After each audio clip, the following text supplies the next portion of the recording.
Alhamdulillahi rabbil alamin. Wassalatu wassalamu ala asyrofil mursalin wa ala alihi wa sahbihi ajma'in. Rabbi shrah li sadri wa yassir li amri wahlul 'uqdatam min lisani yafqahu qawli. Amma ba'd. Hadirin dan hadirat jamaah salat subuh Masjidil Amal yang dirahmati dan dimuliakan Allah Subhanahu wa taala. Bil khusus yang memuliakan Mukarram KNI Komandan LPMA. Beberapa juga bapak, para tokoh masyarakat yang mudah-mudahan pada subuh hari ini selalu dalam lindungan Allah Subhanahu wa taala dan dalam ridha Allah Subhanahu wa taala. Mari kita menjadikan syukur kehadirat Allah Subhanahu wa taala atas limpahan rahmat tapi tidak hanya pada kita semuanya, sehingga pada subuh hari ini kita dapat bersama-sama melaksanakan kewajiban kita kepada Allah Subhanahu wa taala, yakni dari kita tunaikan salat subuh secara berjamaah dan juga ditambah dengan salat-salat sunnah yang lainnya. Mudah-mudahan ibadah kita bagi yang menjadi sunnah diterima oleh Allah Subhanahu wa taala. Amin ya rabbal alamin. Salawat dan salam senantiasa terhaturkan kepada junjungan kita besar Muhammad sallallahu alaihi wasallam, pada keluarganya, kepada para sahabat-sahabatnya, kepada penduduknya, mudah-mudahan kita sekalian akan mendapatkan syafaat dari Rasulullah sallallahu alaihi wasallam di sisi Amin ya rabbal alamin. Bapak dan Ibu sekalian yang saya hormati, pada subuh kali ini marilah kita sama-sama ikuti tausiah dari Guru Anak yang pada pagi hari ini akan disampaikan oleh beliau untuk kita. Mudah-mudahan kita dapat mengambil hikmah dengan apa yang disampaikan oleh beliau pada pagi hari ini. Yaitu pada berbagai di Tomal Dunia yang akan disampaikan oleh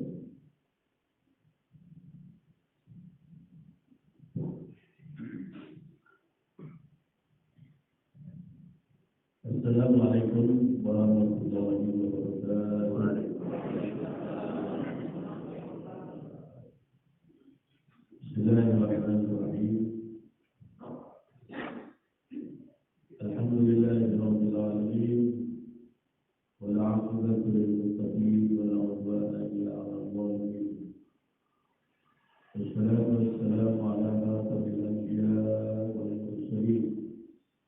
Sayyidina Maulana Muhammadin sallallahu alaihi wasallam wa ala alihi wa sahbihi ajma'in. Amma ba'd. Bismillah sadri wa yassir li amri wa hlul 'uqdatam min lisani yafqahu qawli. Subhanaka la 'ilma lana illa ma 'allamtana innaka antal 'alimul hakim. Allahumma inna nas'aluka al-huda wal nusur wal nur wa tawbatan nasuh wa salahal jasadi wal ruh. Masyaallah hadirin wal hadirat, bapak-bapak, ibu-ibu, jamaah salat subuh Masjidil Amal yang dimuliakan dan dirahmati oleh Allah Subhanahu wa taala. Khusus ketua DKI kita, antara perwakilan ini, para ulama, para sesepuh, para penjaga sekalian. Alhamdulillah wa syukurillah pada pagi hari ini dengan rahmat Allah, wilayah Allah, dengan izin Allah kita bisa berada di tempat yang mulia ini di Baitullah untuk melaksanakan kewajiban kita salat fajar, salat subuh. Alhamdulillah salat subuh kita ini kita laksanakan berjamaah yang sudah pasti pahalanya akan sangat besar di sisi Allah Subhanahu wa taala. Apalagi salat subuh ini adalah salah satu salat yang disaksikan oleh para malaikat.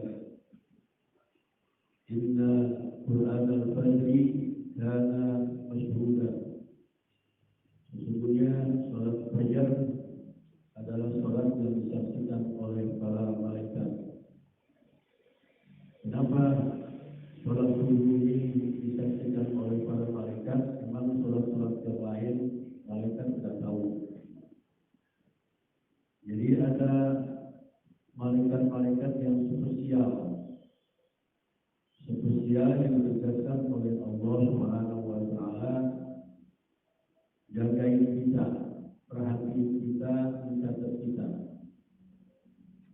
يتعاقبون في صلاة العصر وفي صلاة الصبح.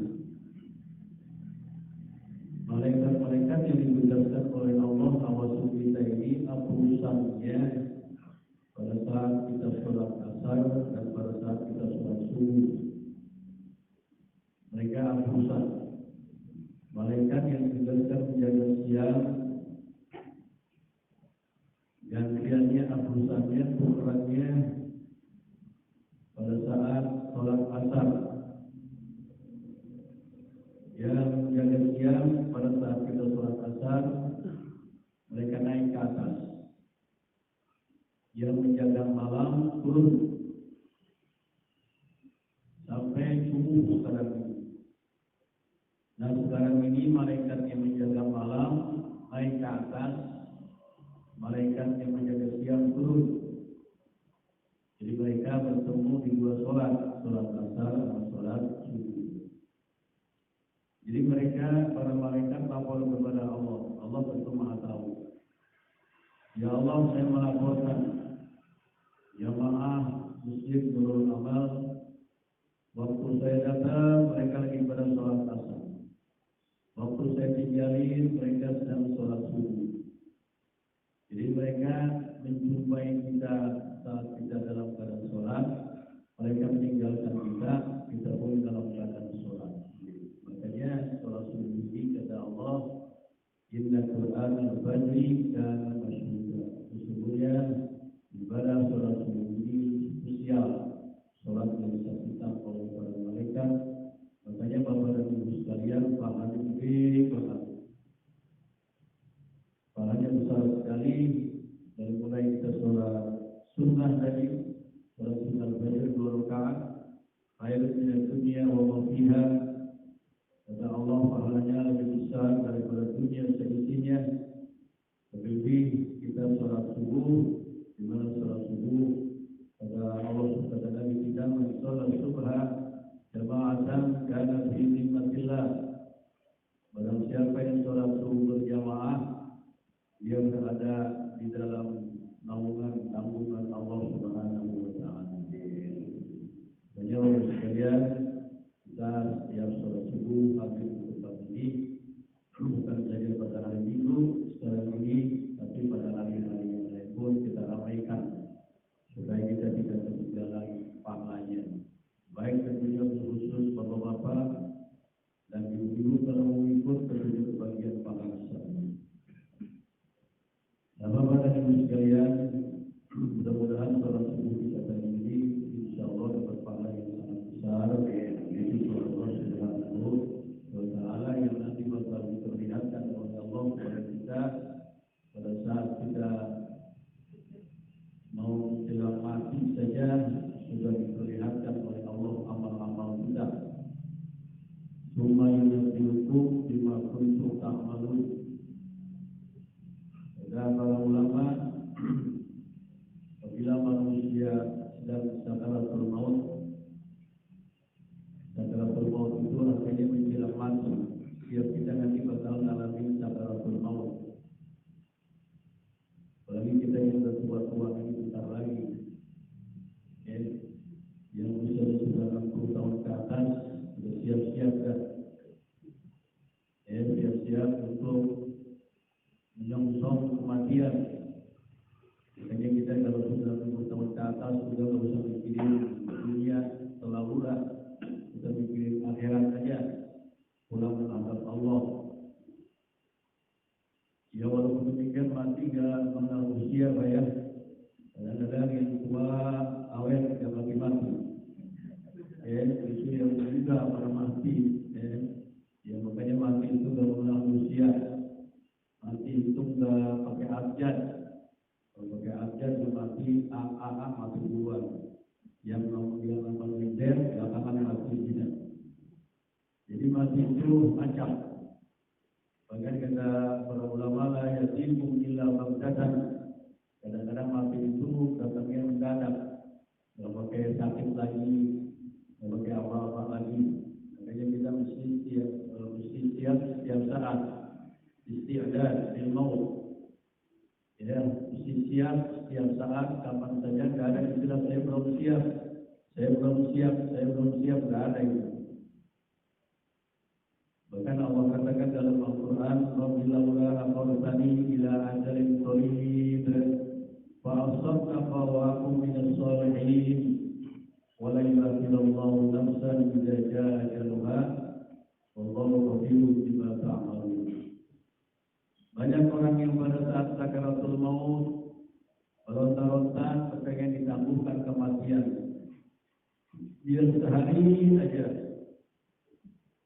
tolong ya Allah, tangguhkan kematian saya barang sehari saja. Saya janji kalau ditangguhkan kematian saya mau sedekah. Wa'ason taqo, saya mau sedekah. Wa'akum minas sholihin, saya mau jadi orang soleh dah. Rajin sholat, rajin zikir, rajin. Itu pada saat sakaratul maut, Bapak Ibu sekalian. Meronta-ronta, yang benar aja, merengek-rengek, kita matinya ditangguhkan. Kira-kira permohonannya dikabulkan ke Bapak Ibu sekalian? Enggak. Ya, sudah terlambat. Wala yu'akhirullahu nafsan idza jaa ajaluha. Kali-kali Allah tidak pernah menangguhkan kematian seseorang kalau sudah tiba ajalnya. Tidak ada. Wong Rasulullah aja sudah tiba saatnya meninggal dunia, tidak bisa dimundurin, tidak bisa dimajuin.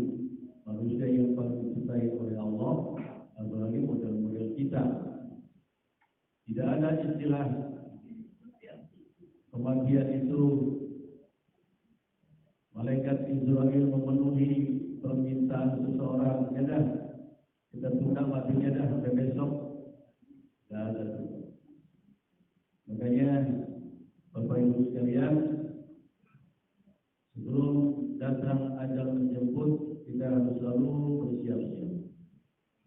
Persiapan kita adalah tentunya ibadah sholat, istighfar yang banyak, tasbih, berzikir yang banyak. Dengan ini akan memberatkan timbangan amal kita. Jadi nanti pada saat seseorang dalam keadaan sakaratul maut diperlihatkan oleh Allah amalnya. Tsumma yunabbi'ukum bima kuntum ta'malun. Kemudian Allah perlihatkan amal kamu. Yang baik-baik tentunya diperlihatkan sesuatu yang indah-indah, yang bagus-bagus, yang enak-enak. Kalau bapak-bapak semuanya ini ahli ibadah semua. Memang kita ini yang hadir pada subuh kali ini pasti orang-orang yang kuat imannya. Karena kalau yang tidak kuat imannya, tidak mungkin ada di sini. Salah satu ciri orang yang kuat imannya, sholat subuhnya dia berjamaah.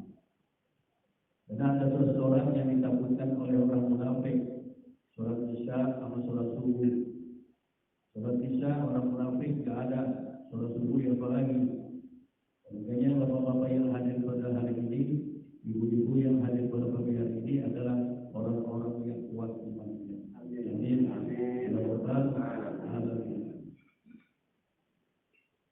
Jadi pada saat nanti orang meninggal dunia, ini segala informasi aja bapak sekalian ya. Ya masih bocoran aja ini mah, biar kita pada tahu. Belum mengalami, saya juga belum mengalami. Sama-sama kita belum mengalami mati ya. Tapi kita tahu bocorannya. Dari mana bocoran ini? Dari Allah, dari Rasulullah, dari Allah yang Maha Tahu, dari Rasulullah juga yang banyak mengetahui tentang rahasia kematian. Seandainya kita beramal soleh, semua amal kita sudah diperlihatkan tuh. Ini amal sholatmu, puasamu, ya sedekahmu, zikirmu diperlihatkan oleh Allah dengan yang indah-indah. Lalu diperlihatkan tempatmu di alam kubur, indah, bagus, enak. Makanya pada saat kita meninggal dunia, orang-orang soleh nanti dia tersenyum meninggalkan dunia ini dengan ikhlas, dengan ridho. Ya, kenapa? Diperlihatkan oleh Allah sesuatu yang indah-indah.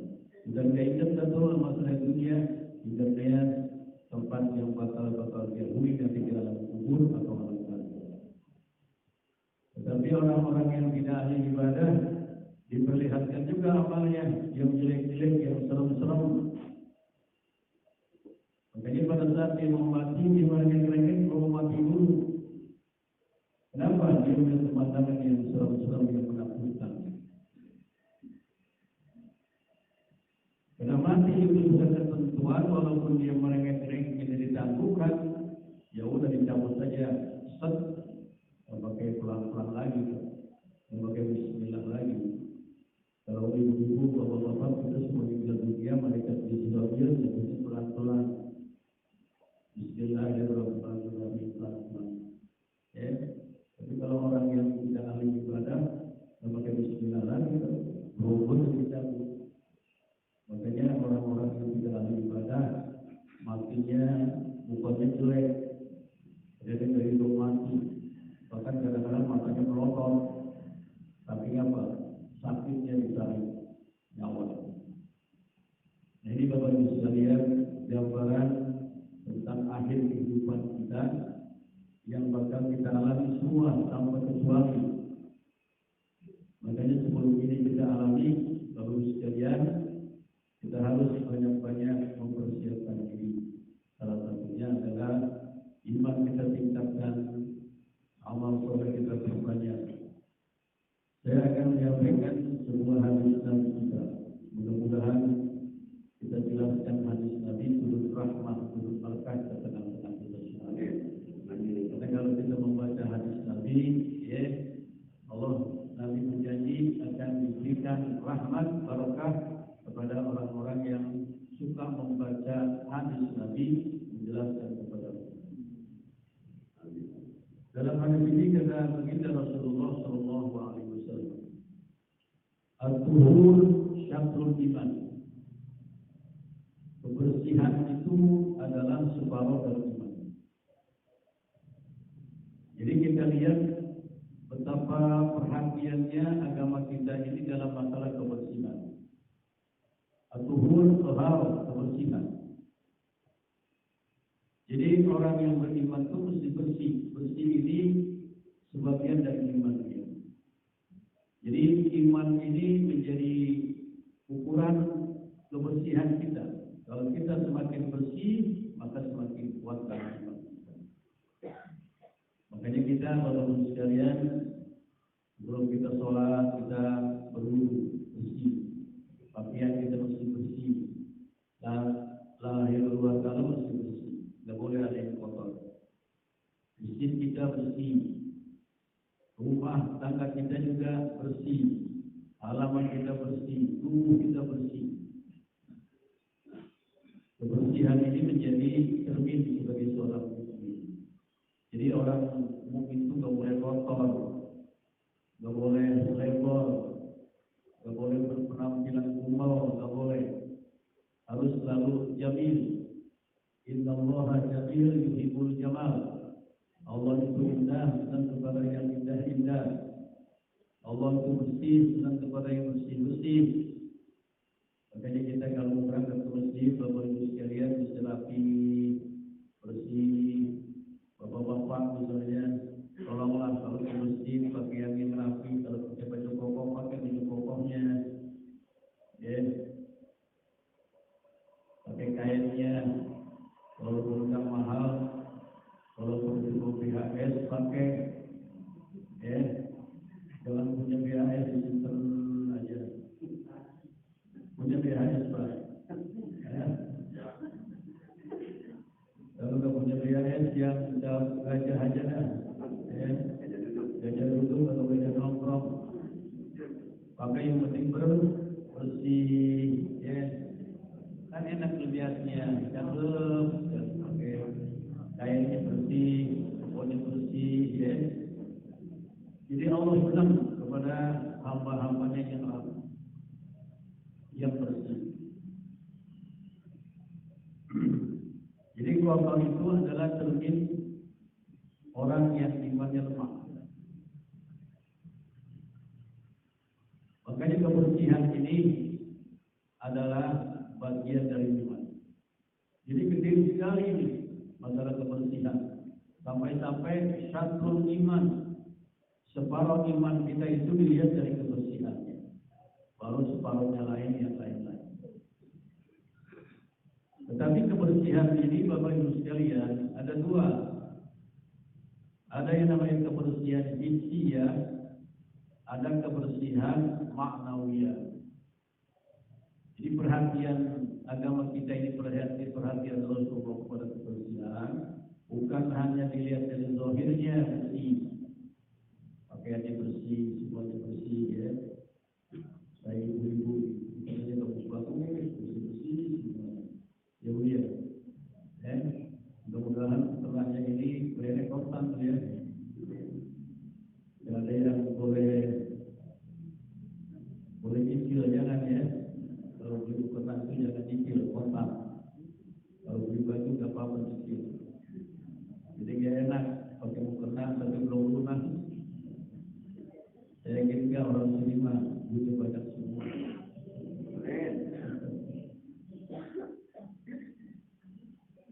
Jadi kebersihan hissiyah, kebersihan zahir. Ya tadi misalnya kita semuanya bersih. Itu hissiyah. Makanya masjid ini mesti selalu bersih. Masjid ini mesti ada yang selalu membersihkan. Orang yang selalu membersihkan masjid, siapa aja, bukan hanya merbot aja. Kalau lewat ada kertas, ada apa-apa. Karena ini adalah mahar mas kawin yang nanti bakal diberi. Kalau bapak-bapak nanti kalau misalnya di masjid ada kotoran diambil, itu bisa jadi mahar mas kawin, ditukar nanti di surga dengan seorang bidadari penampangan.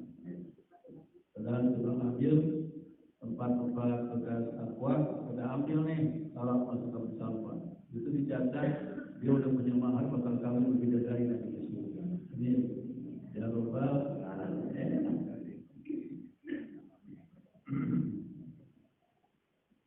Nah, kebersihan yang kedua, kebersihan maknawiyah, rohani. Jadi kita ini bersih jasmani, bersih rohani. Rohani kita juga mesti bersih. Ya, tidak boleh kita ada perasaan benci, ya, buang dan itu. Yang ada adalah mahabbah, yang ada adalah cinta kepada sesama.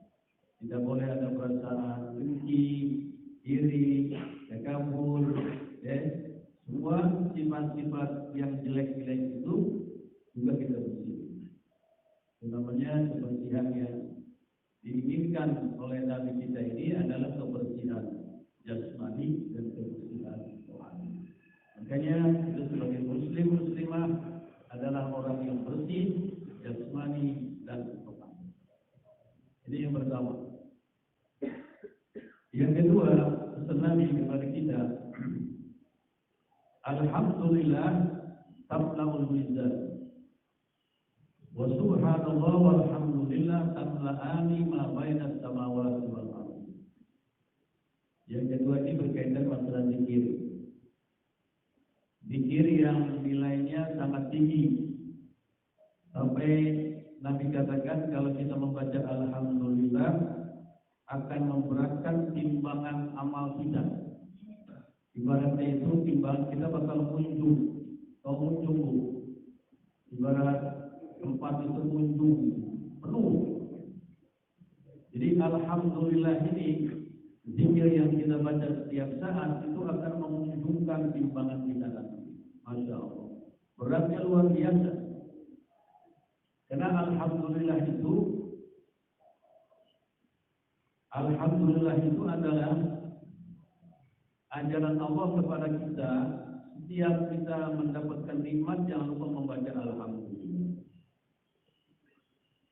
Bahkan kalau Nabi, alhamdulillah itu pada saat enak atau tidak enak tetap alhamdulillah. Kalau dapat rezeki sehat walafiat, alhamdulillah, alladzi bi nikmatihi tatimmu sholihat.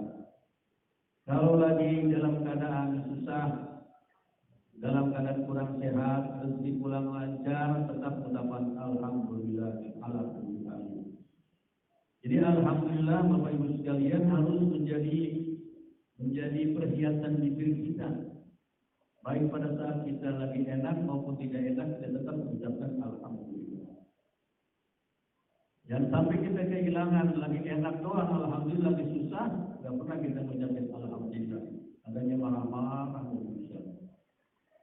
Jadi kita jangan sampai kehilangan momentum pahala yang besar pada saat kita mengucapkan alhamdulillah. Segala puji bagi Allah, semua pujian-pujian itu milik Allah. Manusia nggak boleh dipuji. Semua yang kita rasakan yang enak-enak kembalikan kepada Allah Subhanahu wa Ta'ala. Pada saat kita sakit, tetap kita mengucapkan alhamdulillah. Cuma kalau kita sakit, ini perlu sabar. Sabar itu tingkatannya ada 4 Bapak Ibu sekalian. Sabar itu tingkatannya ada 4. Kalau misalnya seseorang sedang terkena musibah, yang pertama, yang paling jelek, kalau dia marah-marah, dia tasarrufu, dia marah-marah, dia nggak terima, dia berontak, nggak ikhlas dengan takdir Allah.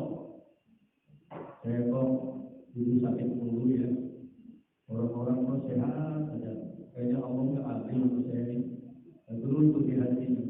Padahal sudah olahraga, sudah makan enak, kok bisa sakit aja. Sudah berobat ke dokter, kesana kemarin, kok nggak baik-baik, sungguh-sungguh ya, kenapa nih?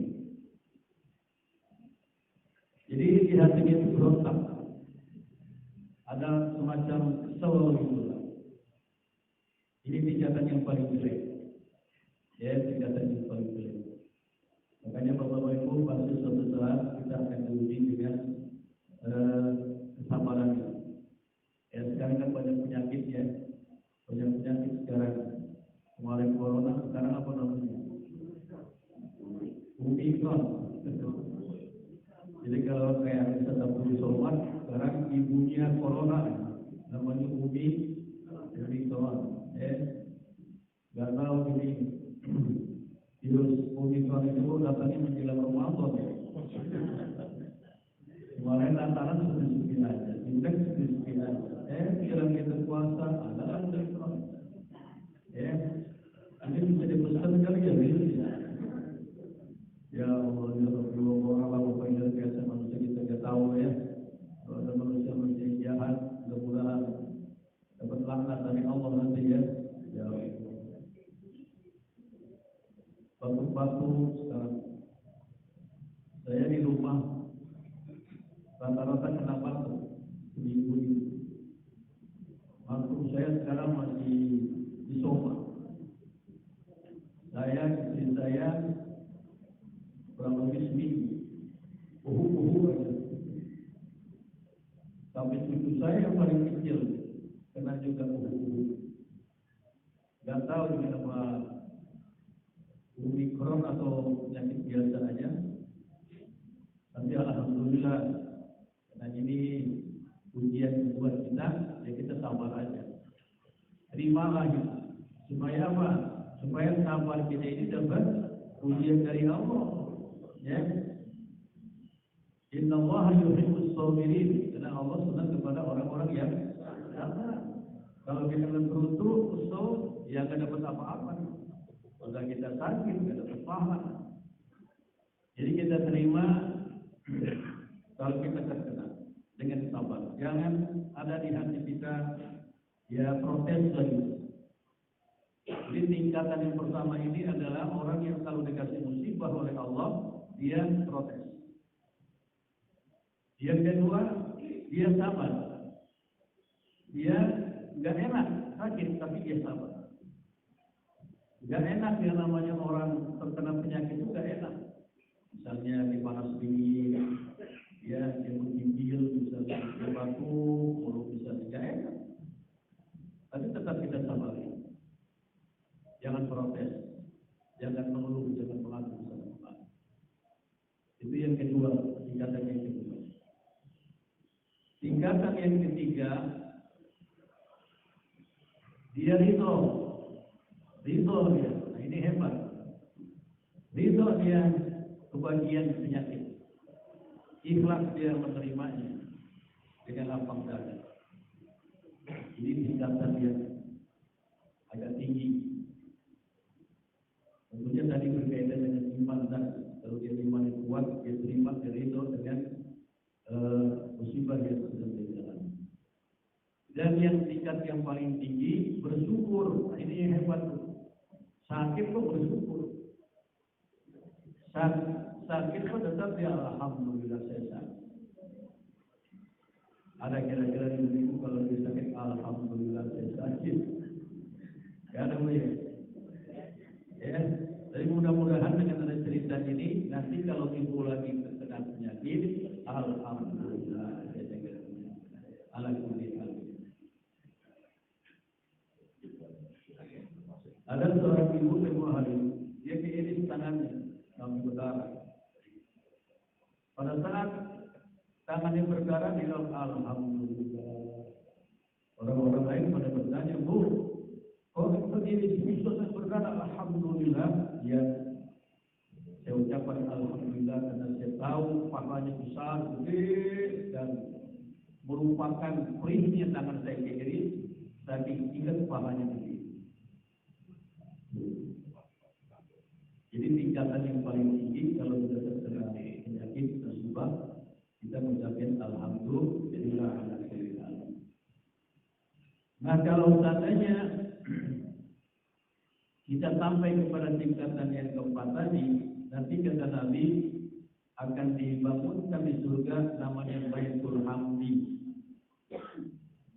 Baitul Hamdi itu dikasih tahu oleh Nabi seorang wanita, seorang perempuan dia terkena penyakit. Lapor Nabi, ya Rasulullah, saya sudah lama melihat terus sakit terus ya Rasulullah. Tolong doain saya sembuh. Kata Nabi dua pilihan, ibu mau tetap sakit bagai dapat surga, atau ibu saya doain biar sehat.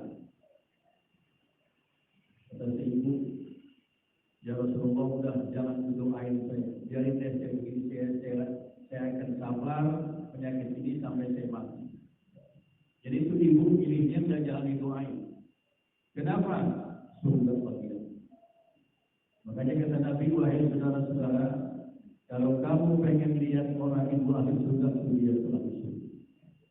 Jadi si ibu itu masih di dunia aja oleh Nabi dikatakan sebagai menjadi bakal jadi ahli surga. Kenapa? Ya sabar, ya alhamdulillah mendapatkan ujian dari Nabi. Makanya nanti orang-orang yang sabar pada saat dia terkena musibah, dia tetap mengucapkan alhamdulillah. Nanti di surga dapat bagian Baitul Hamdi, rumah yang besar yang digunakan oleh orang-orang yang selalu mengucapkan alhamdulillah, baik pada saat dia senang maupun pada saat dia susah. Nanti orang-orang yang selalu mengucapkan alhamdulillah bisarra'i wa sarra, baik pada saat dia senang maupun pada saat dia susah, nanti dipanggil di akhirat, nanti manggilnya duluan.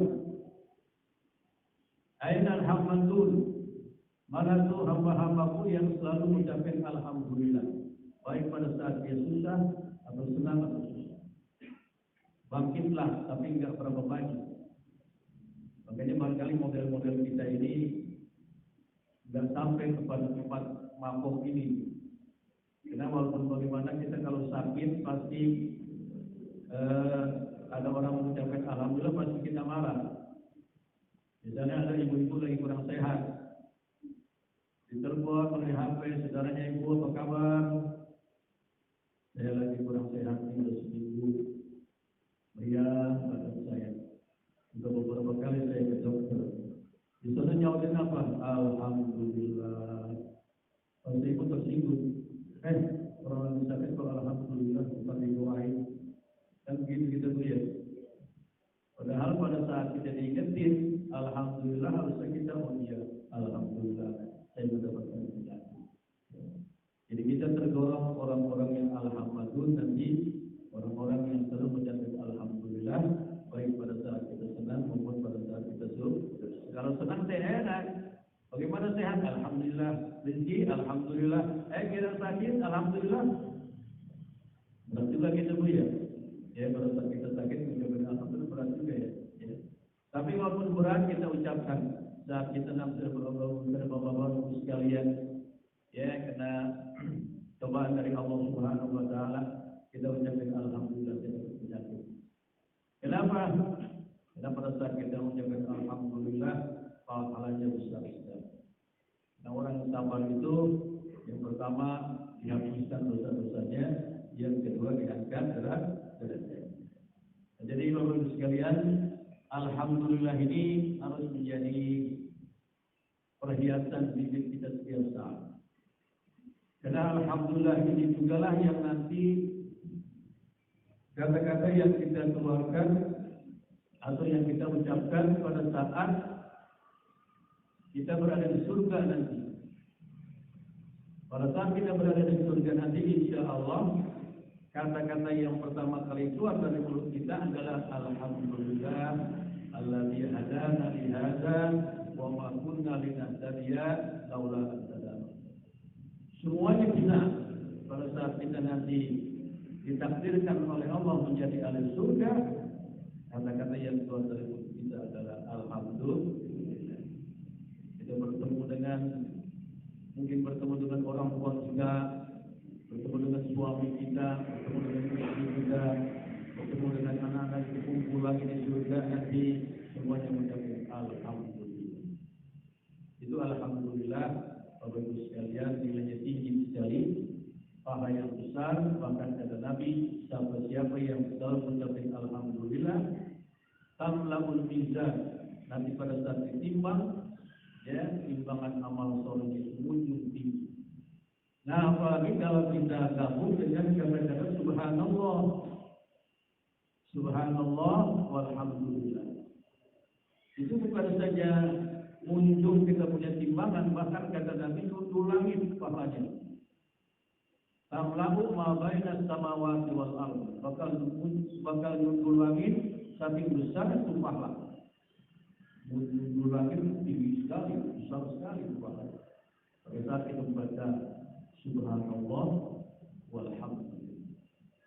Jadi subhanallah itu nilainya juga sangat tinggi. Karena subhanallah ini artinya maha suci Allah. Di dalam Al-Quran Allah kalau berbicara yang besar-besar itu selalu mengucapkan kalimat subhanallah. Subhanalladzi asra bi 'abdihi. Tasbih subhanallah itu Bapak sekalian sederhana, semua orang bisa mengucapkan subhanallah. Tapi kadang-kadang kita malas. Ya, di dalam ratil itu kita baca ada tasbih yang namanya al-baqiyatus sholihat. Apa itu al-baqiyatus sholihat? Kekal abadi di sisi Allah kalau kita baca. Bunyinya ada 5 subhanallah walhamdulillah wala ilaha illallah wallahu akbar wala haula wala quwwata illa billah. Itu dinamakan tasbih al-baqiyatus sholihat. Tasbih al-baqiyatus sholihat ini kalau kita baca, Bapak Ibu sekalian, pagi kita baca, sore kita baca, dia menjadi catatan abadi di sisi Allah Subhanahu wa taala yang pahalanya begitu besar. Jadi subhan tasbih al-baqiyatus sholihat ini ada ceritanya. Pertama, subhanallah adalah ucapan para malaikat yang ditugaskan oleh Allah untuk memanggul arsy. Jadi di samping ada alam dunia ini ada bumi, ada langit, ada lagi namanya arsy. Makhluk yang paling gede yang dibikin oleh Allah Subhanahu wa taala namanya arsy. Lebih gede daripada langit dan bumi. Itu ada malaikat yang ditugaskan untuk memanggul arsy, namanya hamalatul arsy. Itu pada saat dia memanggul arsy, malaikat itu merasa keberatan, berat sekali. Padahal malaikat itu tenaganya luar biasa. Lalu kata Allah, hai malaikat baca subhanallah. Malaikat membaca subhanallah langsung enteng itu, terasa enteng. Makanya malaikat-malaikat yang ada di langit semuanya tasbihnya membaca subhanallah. Jadi subhanallah ini adalah ajaran Allah kepada para malaikat supaya enteng manggul arus, bacalah subhanallah. Makanya orang kan kalau ada yang meninggal dunia, pada saat kita panggul bacanya apa? Subhanallah, alhamdulillah, wa la ilaha illallah, wallahu subhanallah. Supaya panggulnya enteng. Supaya mayatnya dipanggulnya apa? Enteng. Kalau mau tubuh berat, kalau kita baca subhanallah, insya Allah jadi enteng. Apalagi kalau nggak ada dosanya. Jadi kalau ada dosanya kalau tetap aja berat ya. Subhanallah adalah ucapan para malaikat sehingga para malaikat manggul arus menjadi berubah menjadi enteng. Kedua, alhamdulillah. Alhamdulillah itu pertama kali diucapkan oleh Nabi Adam alaihissalam. Pada saat Nabi Adam itu berbangkit, bersin. Kata Allah, hai Adam, ucapkan alhamdulillah. Pada saat bersin berbangkit, Nabi Adam mengucapkan alhamdulillah. Makanya kita itu kalau berbangkit disunahkan membaca apa? Alhamdulillah. Karena berbangkit itu nikmat yang luar biasa. Coba kita kalau nggak jadi berbangkit, enak nggak? Kita pengen berbangkit nih, kagak jadi, kayak enak banget. Di pada saat kita berbangkit, sekali luar biasa semuanya keluar. Tapi kalau di corona mah hati-hati ya. Kalau dia dapat corona, bangkitnya harus ditutupin. Ya. Tapi itu nikmat dari Allah Subhanahu Wa Taala. Apalagi sampai 3 kali berbangkit. Ya Allah, nikmat kali enteng ini. Makanya kita disunahkan ucapin alhamdulillah. Lalu yang dengar bagaimana? Ya rahmatullah, bismillah. Jadi dari berbangkit ini ada doa mendoa dari kita sendiri. Berbangkit ini sangat dicintai oleh Allah. Kenapa? Karena berbangkit ini ada ucapan alhamdulillah. Kalau orang dulu belum ada ajaran ini barangkali kalau berbangkit bukan alhamdulillah. Alhamdulillah kabur penyakitnya. Ibu-ibu kita dulu ya. Kalau ada anak yang berbangkit kabur penyakitnya. Ya, kalau sekarang kita ganti dari kata alhamdulillah.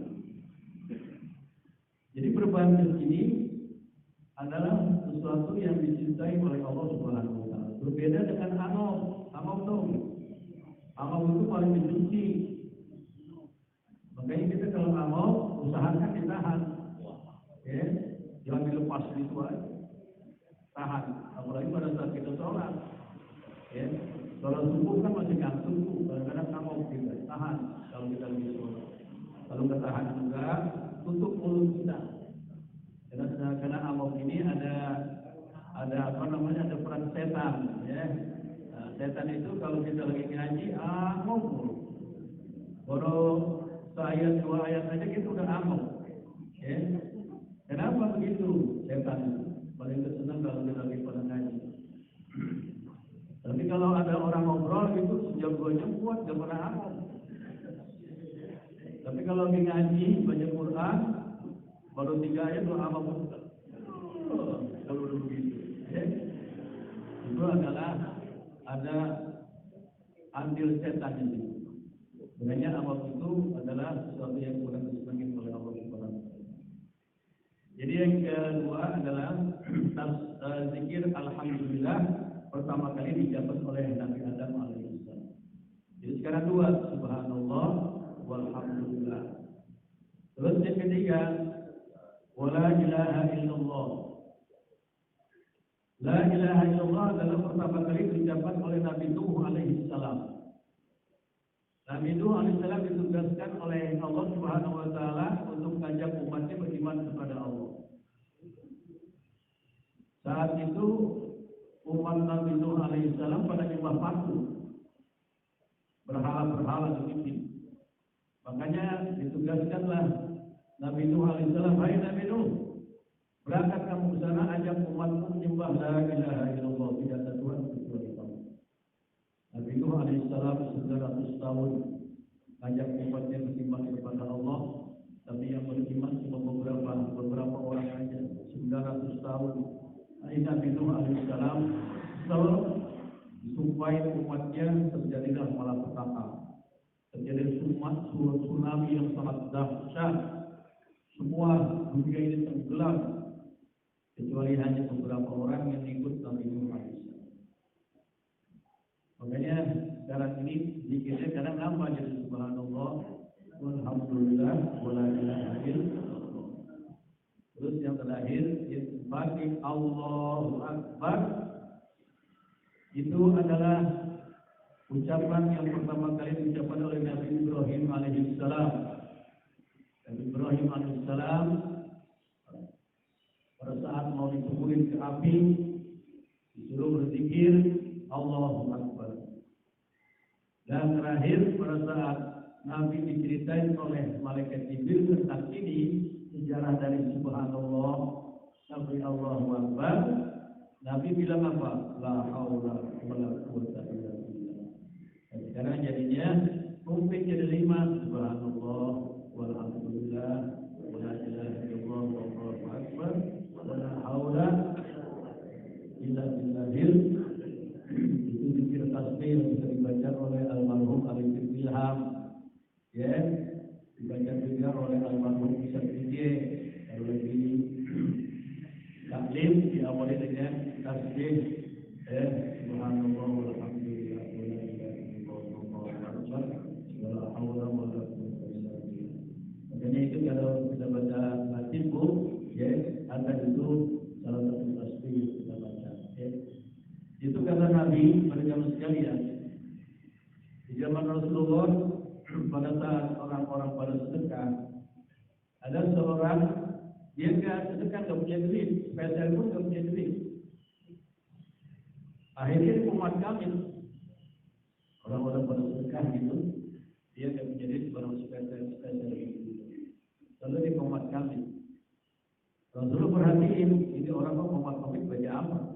Ditanya namanya Abu Umamah. Abu Umamah, kamu saya perhatikan mulut kamu baca apa itu? Kata Abu Umamah, ya Rasulullah, orang-orang pada sedekah, saya tidak punya duit, barang spesial juga. Ya udah saya baca tasbih aja lah. Subhanallah, alhamdulillah, wala ilaha illallah, Allahu akbar, wala haula wala quwwata illa billah. Jadi saya baca. Kata Rasulullah, hai Abu Umamah, apa yang kau baca itu lebih bernilai daripada kamu bersedekah 1 liter yang isinya emas semua. Orang bersedekah isinya emas-emas liter.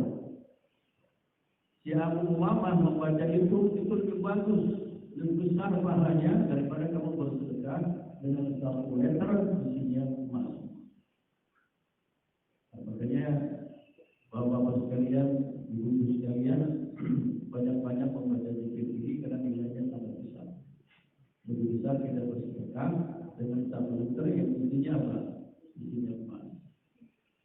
Tapi kadang-kadang maaf, jangan sampai gara-gara baca tasbih besok bapak-bapak pergi sholat Jumat nggak bawa duit, ya, nggak bawa duit tasbih aja. Pemahaman itu lebih banget dengan dia lebih besar daripada sering-sering macam begitu juga Pak ya. Ini buat Abu Umamah yang kagak punya duit, ya, yang nggak punya duit sama sekali, itu dia tasbih. Mungkin bapak-bapak kalau sholat Jumat lupa bawa duit misalnya, pada saat kerja lewat kotak amal itu kalau kantong kok ada duit besar saja, ada duit sama saya punya bersedekah, kok gimana kali ya? Apa yang bapak lakukan? Baca tasbih. Subhanallah, alhamdulillah, sambil narik kotak amal pun subhanallah, alhamdulillah, wala ilaha illallah. Jadi bapak cepat gak kehilangan pahala, ya, kehilangan pahala yang bagus. Itulah yang dinamakan al-baqiyatus shalihat, khairun inda rabbika thawaban wa khairun amalan. Al-baqiyatus shalihat, zikir yang 5 tadi itu pahalanya di sisi Allah besar. Makanya bapak sekalian jangan lupa, ya, kalau kita pagi-pagi di sholat duha 2 rakaat, 4 rakaat dulu baca tasbih, ya, bisa 10 berapa, dan malam mau tidur barangkali baca tasbih, ya, supaya kita, masya Allah, pahalanya luar biasa. Ya. Itu yang kedua tentang masalah tasbih dari subhanallah walhamdulillah sampai wala haula wala quwwata illa billah menjadi bagian dari tasbih kita di dalam rati al-aqsas. Kemudian untuk sekalian, Nabi juga berpesan kepada kita tentang as-salatu nurun was-sadaqatu burhanun. Salat itu kata Nabi nur cahaya. Jadi salat yang kita kerjakan setiap hari 5 kali itu akan menjadi nur cahaya. Cahaya di qalbihi, cahaya di hati kita. Nur fi qabrihi, cahaya di dalam kuburan kita nanti. Nur fi mahsyarihi, menjadi cahaya pada saat kita di padang mahsyar. Nanti kenalin kita dari cahaya ini, cahaya sholat. Karena sholat itu diawali dengan berwudu. Wudu itu nanti akan memberikan cahaya kepada kita. Kata Nabi, burrak muhajjalin. Nanti mengenal kita bahwa sekali pada hari kiamat adalah karena di dalam wajah kita ini ada nur, ada putih. Muhajjalin, seluruh anggota tubuh kita ini bercahaya min asalil wudu. Nabi nanti manggilin kita, nunggu kita di sebuah sebuah telaga. Pada saat melihat kita bercahaya, Nabi manggilin kita. Ta'al umat. Ditunggu oleh Rasulullah di samping haud. Haud itu artinya telaga, di mana nanti kita semuanya diambilin oleh Nabi, disendokin sama Nabi, suruh minum air. Sebelum kita masuk surga disuruh minum air. Jadi Bapak Ibu sekalian, sholat yang kita kerjakan sekarang ini 5 waktu yang diawali dengan kita berwudu, kata Nabi menjadi cahaya kita sekarang aja kita itu dari cahaya. Kalau orang habis sholat, ya bapak-bapak ibu sekalian pulang ke rumah cahayanya beda. Ya bercahaya. Mungkin bapak-bapak nanti pulang ke rumah, ya sampai di rumah mukanya cerah, ya mukanya cerah. Ibu-ibu juga demikian, mukanya cerah, mungkin sambil tersenyum. Itulah salah satu cahaya yang Allah berikan di dunia ini sudah kelihatan. Beda dengan orang yang tidak sholat subuh. Sholat subuhnya jam 8. Mukanya itu dilihatnya kayak enak, apalagi nggak sholat. Mukanya itu dilihatnya kayak enak. Tetapi kalau bapak sekalian kita semuanya yang bangun waktu subuh sekarang ini, muka kita enak, cerah. Kenapa? Dibasuh dengan air wudu dan ikatan setan itu terlepas semuanya. Karena pada saat kita tidur kata Nabi ada 5 ikatan setan. Pada saat kita berwudu, sholat, berzikir, terlepas semuanya, maka kita pun enjoy, enak, happy pada pagi hari. Jadi di dunia aja kita sudah nikmat oleh Allah berupa cahaya dari wajah-wajah kita ini. Lagi ada di kuburan kita menjadi cahaya terang dari sholat kita, dari sedekah kita, ya, dari zikir kita, dari silaturahim kita, kuburan kita menjadi raudhah min riyadil jannah. Ya, apalagi nanti di padang mahsyar kita semuanya ada cahaya. Dan terakhir kali ini as-shadaqatu burhanun. Sedekah itu adalah menjadi bukti. Jadi Bapak-Ibu sekalian, orang yang kuat imannya pasti banyak bersedekah. Karena sedekah itu janji Allah kepada kita yang suka bersedekah. Satu kali kita bersedekah akan dikasih pahala oleh Allah 10 sampai 700 kali lipat. Jadi ini janji Allah kepada kita semuanya. Tentunya kita sebagai orang beriman percaya kepada Allah, yakin janji Allah itu benar. Makanya orang yang suka bersedekah, berarti dia kuat iman. Dia percaya Allah akan memberikan balasan yang luar biasa, baik di dunia maupun di akhirat. Di dunia saja suka akan diganti dengan berkah, kita punya rezeki. Ya. Di dunia saja sudah Allah buktikan kalau kita bersedekah, ya, 1.000 perak, 2.000 perak, atau 5.000, itu akan Allah ganti. Dengan apa gantinya? Mungkin dengan kesehatan, walaupun dengan bukan berupa rezeki, tapi Allah ganti dengan hal lain, jadi sehat. Makanya sedekah itu salah satu terapi kita punya penyakit. Jauh mardokum bisedekah, bantulah orang-orang yang sakit, obatnya itu dengan sedekah. Bukan saja kita secara medis, kita banyak sedekah juga membantu kesembuhan kita.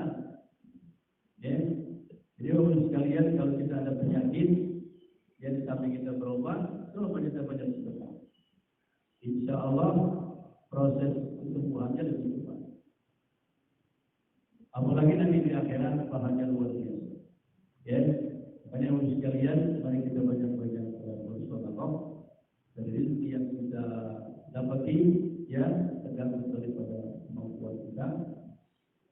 Karena sedekah itu, kalau bapak-bapak sekalian di rumah ada orang miskin datang, ya sambut, ahlan wa sahlan, inilah orang yang menyelamatkan saya dari neraka.